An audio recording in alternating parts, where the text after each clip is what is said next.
홍준표 시장이 요즘 왜 그럴까요? 에버랜드에 있던 푸바오가 임대 기간이 끝남에 따라서 원래 약속대로 중국으로 돌아갔습니다. 떠나가는 푸바오에 대해서 아쉬움을 보였던 많은 시민들을 향해서 아니 자기 고향으로 돌아간다는데 왜들 이렇게 소란까지 떠느냐? 난리 법석이냐? 난리를 피우느냐? 이렇게 한마디로 못마땅한 얘기를 한 적이 있었죠. 그러던 홍준표가 얼마 되지 않아서 청도시를 방문하면서 대구와 자매 결연을 맺고 대구 대공원에 푸바오를 데려오려고 한다. 이런 말을 했을 때에 우리 모두를 어리둥절하게 만들었습니다. 그러지 않아도 한동훈 비대위원장이 취임하기 전부터 날선 비판을 쏟아내고 또 총선 패배로 물러난 한동훈에게 아직까지도 한 달이 넘어서까지도 저격의 거친 말투를 보이고 있지 않습니까? 홍준표의 정치 과정을 보면은 까칠하다, 남을 비난하고 비판하는 수위를 볼 때에 언제나 도를 넘는 그런 말을 쏟아내고 있는데, 그래서 많은 사람들은 홍준표 그러려니 하게 그 정도로 넘어가고 있는데 홍준표는 여기에 멈춤이 없습니다. 추미애가 22대 국회 이제 이달 말 끝내고 다음 달부터 본격적으로 22대 국회가 시작이 되지만 민주당의 분위기를 볼 때에 차기 국회의 의장이 되는 그런 분위기 아니겠습니까? 깜나라 조진국 시간입니다. 16일 민주당 선거관리위원회에서 자체적으로 국회의장 후보를 정한다 그렇게 알려져 있습니다마는 홍준표가 연일 한동훈을 비판하다가 국회의장 후보로 거론되던 민주당의 4인방이 있었죠. 조정식, 정성호, 우원식 그리고 추미애 4인의 각축을 펼치다가 조정식과 정성호가 불출마로 나섰습니다. 그리고 추미애와 우원식의 2파전으로 좁혀들었는데 아무래도 민주당 쪽에서 볼 때에는 이재명의 마음을 사고 있는 사람이 추미애 아니겠습니까?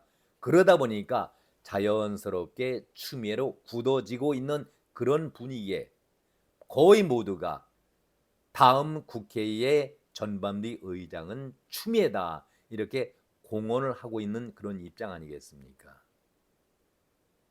이런 와중에 홍준표가 한마디 한 것이 추미애는 국회의장감이다 이런 말을 했습니다. 한동훈은 그야말로 거센 욕설 독설로 내려 뭉개면서 추미애에게는 아주 따뜻한 추켜 세우는 그런 호평을 보였던 홍준표 아니겠습니까? 자신의 소통 채널인 청년의 꿈에서 이런 질문이 올라왔습니다. 추미애 당선인이 국회의장 후보 경선에 나서는 것을 어떻게 생각하느냐? 이런 청년의 꿈에서의 질문에 대해 국회의장 할 만하다 추켜 세우면서 호평을 했던 것이지요. 한마디로 육선의 국회 여성 최다선인 의원이고 그리고 국회의장으로서는 손색이 없다 이런 뜻 아니겠습니까? 추미애나 홍준표나 사법연수원 동기입니다. 14기. 1983년도에 사법연수원에 같이 입소를 했던 동기생이죠. 그 기수가 14기입니다. 이때에 문재인 정권 여야 3인방을 꼽으라고 한다면은 당시의 민주당 대표가 추미애 그리고 자유한국당의 대표가 홍준표, 바른정당에는 주호영이 대표를 거두고 있었는데 이 모두가 법조인이면서 사법연수원의 14기 동기생들입니다. 앞서 말씀드린 대로 민주당의 선거관리위원회는 내일이죠. 16일 국회의장 후보 경선을 치를 계획으로 있습니다. 그건 그렇고 아무튼 홍준표가 왜 추미애가 국회의장이 되어야 하는 이유를 제대로 설명하지 않았습니다. 못한 것인지 안 한 것인지. 한동훈은 꼬치 캐물어가면서 아주 집중적으로 저격을 하고 있는데 사법연수원 동기라 그런지 칭찬 일색으로 넘어가고 있습니다. 만약에 앞에서 거론했던 그 이유, 그것 이유 때문에 사법연수원 14기 동기라는 이유 때문에 국회의장감으로서 제대로 된 사람이다 얘기한다면은 글쎄요. 설명 자체가 미약하고 궁색한 그런 말 아니겠습니까? 국회의장은 국가의전 서열 2위입니다. 대통령 다음으로 나라의 높은 서열 2위입니다. 그만큼 국회의장 자리는 나라를 대표하는 자리이고 입법부를 관장하는 수장 아니겠습니까? 도덕적으로나 정치 경력상으로 깨끗하고 흠결이 없어야 국회의장으로 나설 수 있는 것 아니겠습니까? 단순히 사법연수원의 동기라는 이유를 내세우면서 인맥으로 사람을 평가한다면 이것은 바른 평가라고 할 수가 없는 것이죠. 특히 홍준표가 바라보는 인물 평가에 있어서는 이런 것은 통용이 된다는 것이 잘못된 것 아니겠습니까? 남들에 대해서는 아주 엄격하게 평가를 하면서 추미애에 대해서는 사법연수원 동기다. 국회의장감으로 충분하다. 그런 얘기는 설득력이 떨어지는 것 아니겠습니까? 국회의장 자리는 어떤 자리입니까? 중립과 공평을 지켜야 하는 자리이면서 임기 중에는 정당을 떠나서 중립적인 자리로 국회를 운영해야 되는 그런 자리 아니겠습니까? 정파를 떠나서 중립적 입장에서 국회를 운영해야 하는 사람이 바로 국회의장입니다. 어느 한쪽으로 기우는 듯한 국회 운영은 할 수가 없겠고 해서도 안 되는 그런 자리입니다. 이제 물러나는 김진표 의장의 경우는 어떻습니까? 박병석의 뒤를 이어서 후반기 국회를 이끈 김진표는 2년여 동안 17차례나 해외를 다녔습니다. 한 달 보름 간격으로 외국에 해외에 여러 나라를 다녔으니까 대단히 많이 해외 출장하는 기록을 갖고 있습니다. 미국과 멕시코, 네덜란드, 인도네시아에 2번씩 방문을 제외하고는 모두 37개 나라입니다. 대단히 많은 나라를 아주 골고루 다니면서 133박 154일 동안 해외를 다녀왔었습니다. 국회 사무처는 김진표가 이렇게 해외에 많이 다닌 것을 설명하면서 아주 궁색한 설명을 했었죠. 과거의 국회의장보다도 유독 많이 해외에 다닌 것은 부산 엑스포 유치 때문에 유치 외교를 한 것이다 라고 애써서 감싸고 있습니다. 그런데 그 17번의 기록을 살펴보면 고작 3번만 부산 엑스포 유치를 위해서 해외에 다녀왔고 외교 유치를 하려고 노력해봤고 나머지는 모두가 다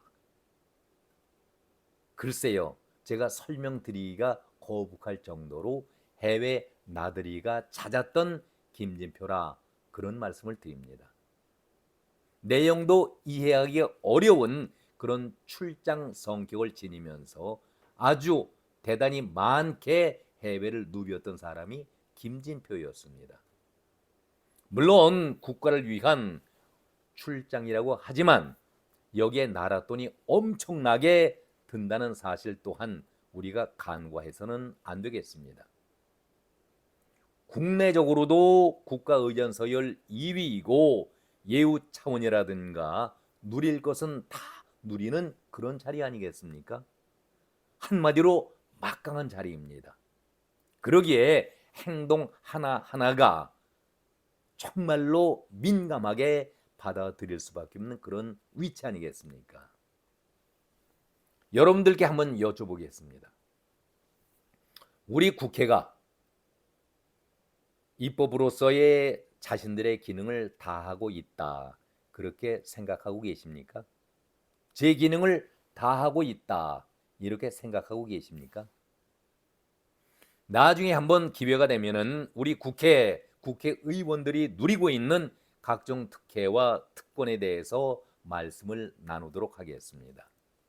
아마 지구상에 민주주의를 누리고 있는 나라 가운데서 우리나라만큼 국회의원에 대해서 많은 특혜와 특권, 특전을 부여하는 나라가 또 있을까요?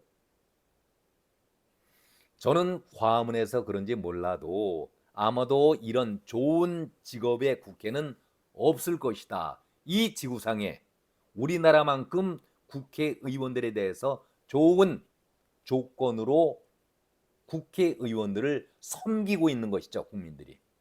그런 나라는 없을 것이다, 이런 생각을 해봅니다. 그런데 그 안에서 일을 하고 있는 국회의원들은 특혜와 특권을 다 누리면서 나라를 위해서 얼마만큼 일을 해왔는지 묻고 싶습니다. 이런 질문에 대해서 떳떳하게 말할 수 있는 의원들이 정말 얼마나 될까?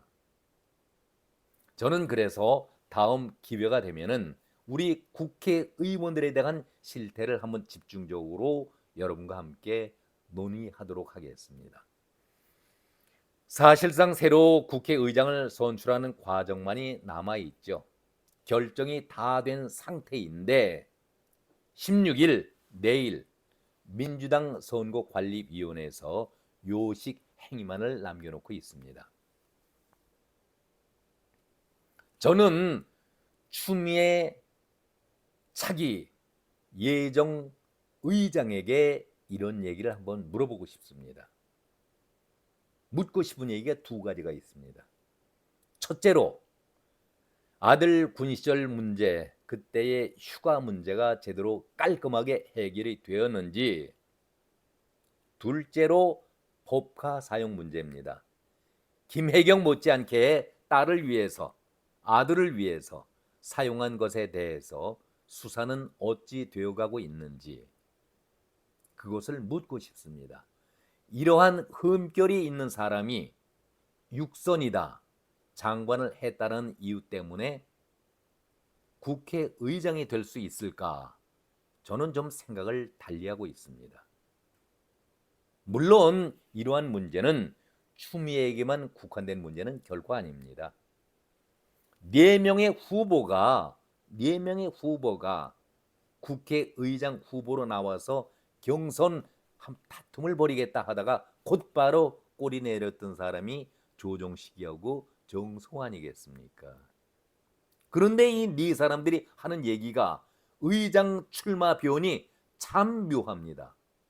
국회의장은 정치적으로도 아무 형식적이긴 하겠지만은 정치적으로 중립을 표방해야 하는데 중립일 필요가 없다라고 주장하는 사람이 모두 네 사람입니다.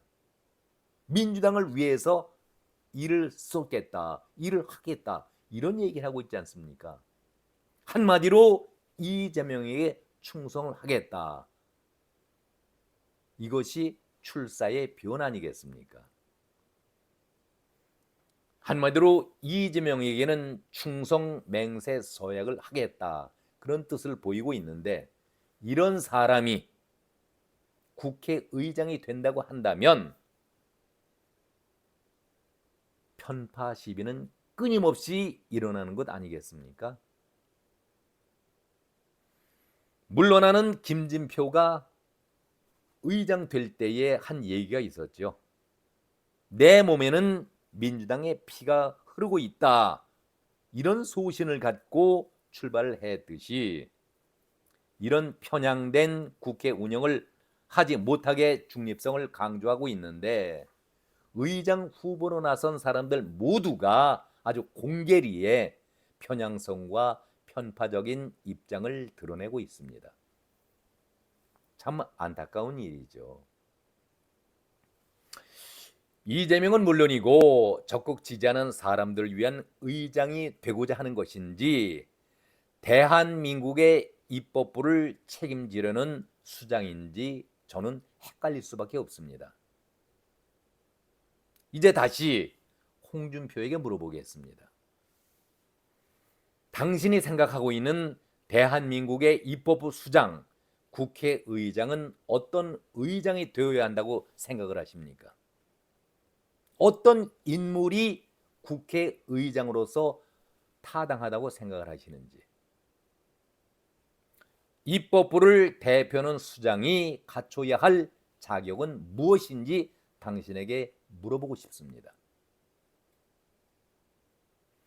아니 육선이고 당 대표와 장관을 지냈다는 것이 경력은 될 수가 있지만 그 직을 얼마만큼 국민을 위해서 잘 수행을 했느냐, 이 문제와는 별개 아니겠습니까? 다른 문제 아닙니까?